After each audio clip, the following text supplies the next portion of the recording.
కాబట్టి నేను నీకు హ్యాపీ సంక్రాంతి చెప్పను, హ్యాపీ రంజాన్ చెప్పను, అట్లా కాదు. అందుకు కాదు, ఆ మతంలో ఉన్నది ఉన్నట్లుగా ఆ మతం ఏదైతే చెప్తుందో దీపావళి గురించి ఆ ఆలోచనను తీసుకుని నేను నిజమైన దీపావళి లేకపోతే నిజమైన వెలుగుని ఈ విధంగా చూస్తున్నాను అని చెబుతూ చాలా ప్రేమగా చాలా సహోదర భావంతో ఒకరినొకరం గ్రీట్ చేసుకోవటం తప్పు కాదు, ఆశీర్వదించుకోవటం తప్పు కాదు.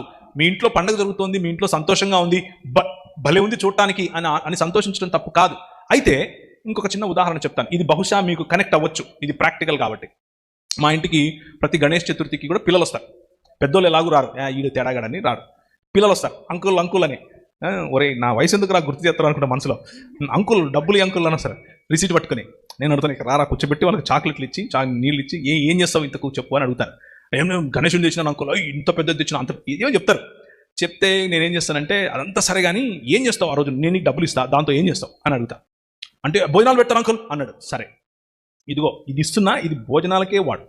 సూపర్. భోజనం పెట్టే, నువ్వు భోజనం పెట్టరా, అది ఒక సాటి మనిషి ఆకలి ఉన్నప్పుడు భోజనం పెట్టడం దేవుడు నేర్పాడు అని చెప్పి ఇచ్చి పంపుతాను. నా భావజాలము నేను చెప్పాను, వాడు సంతోషంలోనూ పాల్గొన్నాను. మీకు అర్థమవుతుంది? అవసరం లేదు. ఒకరోజు చర్చిలో నన్ను అడిగారు, అన్న మా చుట్టుపక్కలంతా వేరే ఇతర విశ్వాసాలకు చెందిన వాళ్ళు ఉంటారు, మేము క్రిస్మస్ చేసుకున్నప్పుడు వాళ్ళు మాకు అడగకుండానే ఏదైనా మీటింగ్ పెట్టినప్పుడు డబ్బులు ఇస్తారు, మేము దాన్ని యూజ్ చేస్తుంటాం. చర్చి కట్టినప్పుడు కూడా మేము పుస్తకాలు ఇస్తే వాళ్ళు మాకు మనీ ఇస్తుంటారు, మేము యూజ్ చేసుకుంటాం.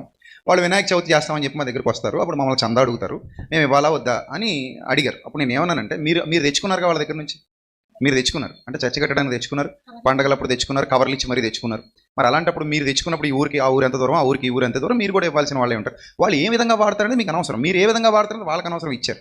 సో ఇప్పుడు మీరు కూడా మరి ఇవ్వాలి తెచ్చుకున్నప్పుడు. వన్స్ మీరు తెచ్చుకోలేదు అనుకుందాం, అప్పుడు ఇంకొక ఆప్షన్, మీరు తెచ్చుకోలేదు అనుకుందాం, అప్పుడు మీరు ఒకటి అనొచ్చు, నేను ఎప్పుడు మిమ్మల్ని ఏం అడగలేదు, మీరు కూడా నన్ను ఏం అడగండి అని కూడా అనొచ్చు. అది మీ రైట్. అది లేదా నేనైతే ఏం చేస్తాను కూడా చెప్పాను. నేనైతే ఏం చేస్తానంటే, మీరు సేమ్ ఇదే ఏం చేస్తారా, మీరు భోజనాలు పెడతామన్నా, అన్నదానం చేస్తామన్నా, అయితే దానికే వాడండి.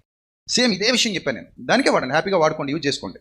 అలా ఇచ్చినందువల్ల ఆ విశ్వాసంతో కానీ లేదా జరుగుతున్న కార్యక్రమాలతో కానీ, లేదా ఇందాక చెప్పినట్టు ఆ జాతరలో చేసే అర్ధనగ్న నృత్య అన్ని చోట్ల చేయరు, అవి కూడా ఇప్పుడు అక్కడక్కడ కొంతమంది చేస్తుంటారు, వాటితో కానీ మనం ఏకీపించినట్టు కాదు కదా. ఎందుకు ఇంత చేయొద్దు, అలాంటి వాటికి మనం సపోర్ట్ చేయొద్దు, అలాంటి వాటికి డబ్బులు ఇవ్వద్దు, అలాంటి వాటి చోటుకి వెళ్ళొద్దు, అలాంటి వాళ్ళని ప్రోత్సహించొద్దు.